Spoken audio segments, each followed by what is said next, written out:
Continuación del Santo Evangelio según San Mateo. En aquel tiempo, subiendo Jesús a una barca, atravesó el lago y fue a la ciudad de su residencia, Cafarnaúm. Presentáronle al punto un paralítico echado en su camilla. Viendo Jesús la fe de ellos, dijo al paralítico: Confía, hijo, perdonados te son tus pecados. Algunos escribas dijeron para sí: Este blasfema. Mas Jesús, viendo sus pensamientos, dijo: ¿Por qué pensáis mal en vuestros corazones? ¿Qué es más fácil decir: Perdonados te son tus pecados, o decir: Levántate y anda? Pues para que sepáis que el Hijo del Hombre tiene potestad en la tierra para perdonar los pecados, dijo entonces al paralítico: Levántate, toma tu lecho y vete a tu casa. Y se levantó y se fue a su casa. Viendo esto, las gentes se asombraron y glorificaron a Dios, que dio tal poder a los hombres. Pueden tomar asiento. La epístola está tomada del apóstol San Pablo a los Corintios. Hermanos, gracias doy continuamente a mi Dios por vosotros, por la gracia de Dios que se os ha dado en Jesucristo, pues por Él estáis ricos de todo, en toda palabra y en toda ciencia, por el modo como se ha confirmado en vosotros la predicación del Evangelio, de suerte que nada os falta, ningún género de gracia, y esperáis la manifestación de nuestro Señor Jesucristo, que os fortalecerá hasta el fin, sin mancha, para el día del advenimiento de nuestro Señor Jesucristo. El Padre, del Hijo y del Espíritu Santo. Amén. Dios te salve María, llena eres de gracia, el Señor es contigo. Bendita tú eres entre todas las mujeres, y bendito es el fruto de tu vientre, Jesús. Santa María, Madre de Dios, ruega por nosotros pecadores, Primero de todo quería anunciar, estábamos diciendo la misa los sábados a la tarde, pero una de las condiciones para decir la misa a la tarde es el beneficio de los fieles. Pero bueno,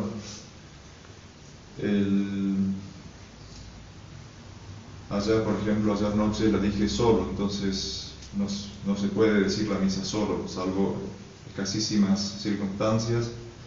Entonces, hasta nuevo aviso, vamos a suspender la misa del sábado a la tarde. Este domingo trae a nuestro Señor Jesucristo curando a un paralítico. Siempre se puso este milagro, los santos padres lo pusieron como ejemplo de lo que sucede en el sacramento de la confesión.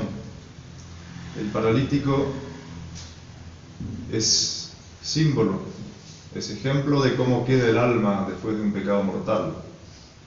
Queda paralítica, queda que no puede moverse, lo tienen que llevar unos u otros a un lado o a otro lado. Queda sin movimiento, queda baldado. Así es la parálisis del pecado mortal para el alma, así como para el cuerpo. La parálisis es no poder caminar o no poder mover los miembros. La parálisis para el alma es también no se puede avanzar en el camino espiritual, no se puede avanzar porque uno está quieto, está como abismado en esa parálisis, en ese sin movimiento. Y a través precisamente de que Dios nuestro Señor perdone nuestros pecados es cuando nos dice: toma tu lecho, levántate y anda. Ese es el sacramento de la confesión. Mediante la confesión de nuestros pecados nosotros exponemos todas esas enfermedades, esas parálisis que tenemos, esos distintos pecados ante el confesor. Y el confesor, haciendo uso del poder que le dio Dios, dice en nombre propio, porque es en definitiva actuando como en nombre de nuestro Señor Jesucristo, que dice: Ego te absolvo, yo te absuelvo. En el nombre del Padre, y del Hijo, y del Espíritu Santo. Pero no es por el poder de tal o cual persona, sino por el poder de Dios, que a través de la Sagrada Ordenación, uno de los 7 sacramentos, se le dio el poder de ministros de Dios y el poder de atar y desatar, como dice nuestro Señor en el Evangelio.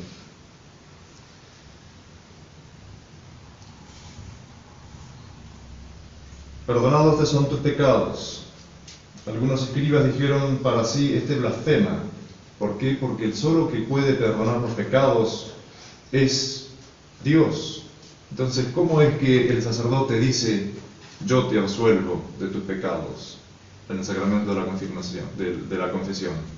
Es precisamente por eso, porque el sacerdote no está actuando en nombre propio, sino es Dios, es Jesús mismo, Jesucristo, el que está perdonando los pecados. Es por eso que cuando uno va a confesar los pecados ante tal o cual sacerdote, en realidad los está confesando ante Dios. Por eso que no nos debe avergonzar, no nos debe dar timidez.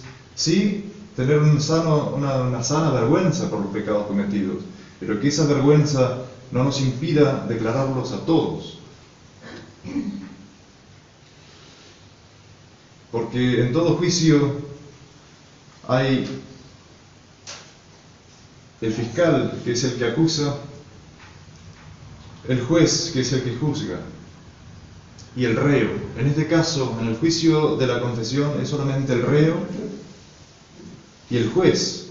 O sea que el mismo reo debe acusarse como fiscal de sí mismo, abogado acusador vendría a ser, de todos los pecados. ¿Cómo va a recibir el perdón de algo que no se acusa, de algo que el juez no sabe? Es por eso que cuando uno va a acusarse de sus pecados, debe decir todos los pecados que le han provocado esa parálisis del alma, que en definitiva son todos los pecados mortales. Y es muy conveniente decir también todos los veniales, porque si bien los veniales no paralizan el alma, la ralentizan muchísimo, la lentifican, por decirlo de alguna manera, la enfrían, y es el paso anterior al pecado mortal. Debe declararlos todos, con las circunstancias que agravan o que cambian la especie de pecado. Y el número, ¿por qué es el número que uno debe declarar el número de los pecados mortales? Porque por cada uno de los pecados mortales uno mereció el infierno. Entonces cuando uno dice tal o cual pecado que por su gravedad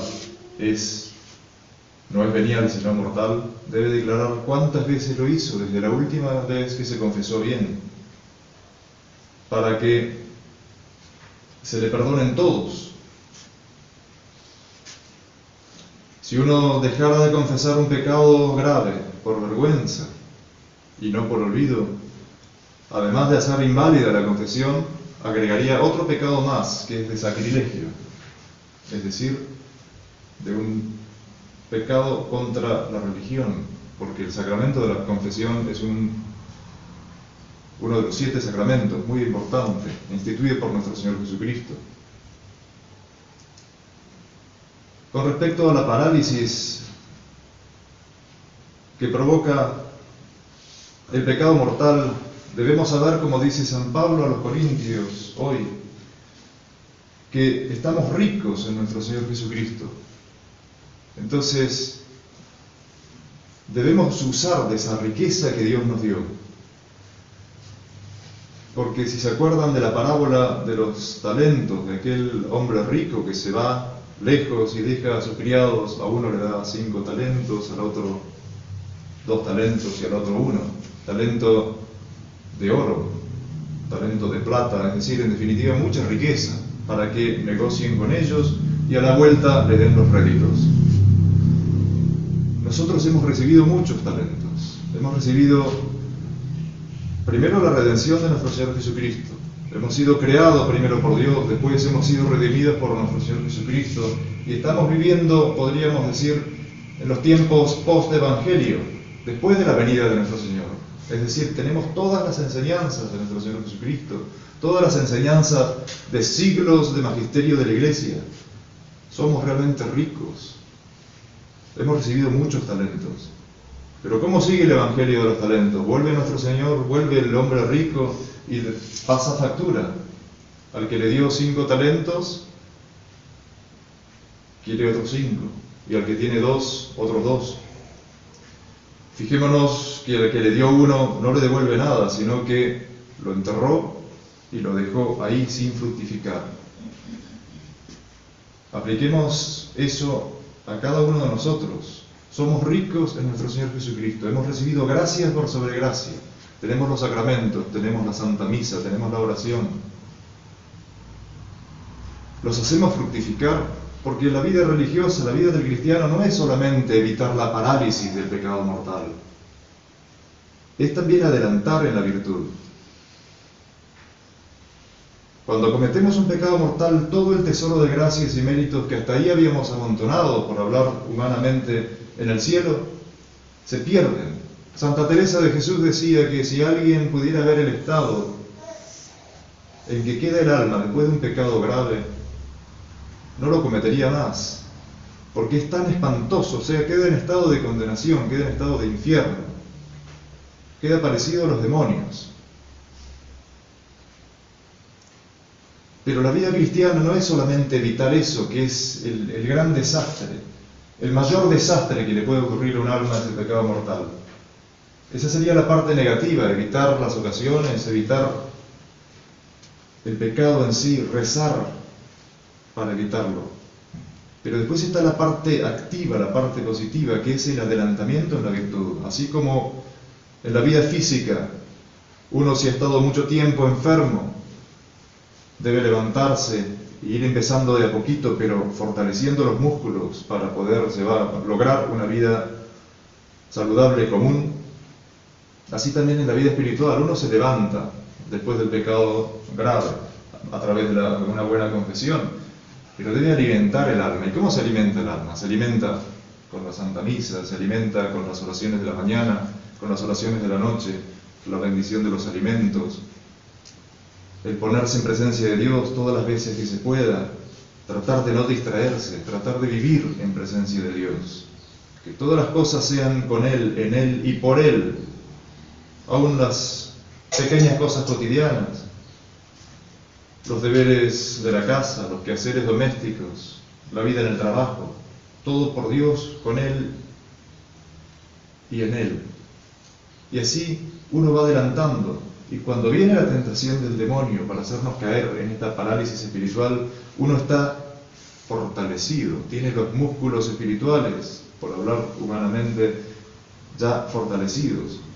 Porque si uno va de pecado en pecado, o permanece mucho tiempo en el pecado, es como que uno se va acostumbrando, mal acostumbrando, a vivir alejado de Dios. El alma en pecado mortal está alejada de Dios.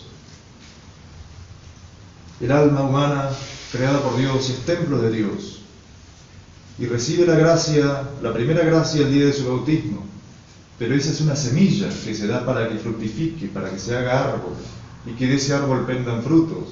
Si nosotros no trabajamos esos talentos, esa riqueza que Dios nos dio, queda ahí infructuosa. Y después va a venir nuestro Señor Jesucristo y nos va a decir, ¿qué hiciste con todo lo que te di? Si lo hubiera dado a otro, hubiera fructificado más. Te di la posibilidad de conocer la verdad.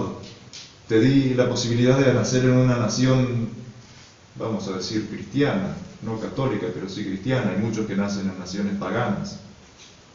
Te di la posibilidad de conocer la verdad. Te di la posibilidad de conocer mi evangelio. Te di la posibilidad de conocer mi magisterio de la iglesia. De estudiar tu catecismo, de tomar la primera comunión, poder asistir a misa. Te di el conocimiento del rosario para que te aproveches de él. Te di esto, te di aquello. ¿Qué has hecho con las riquezas que te di? Si nosotros fructificamos, entonces vamos a recibir aquella alabanza.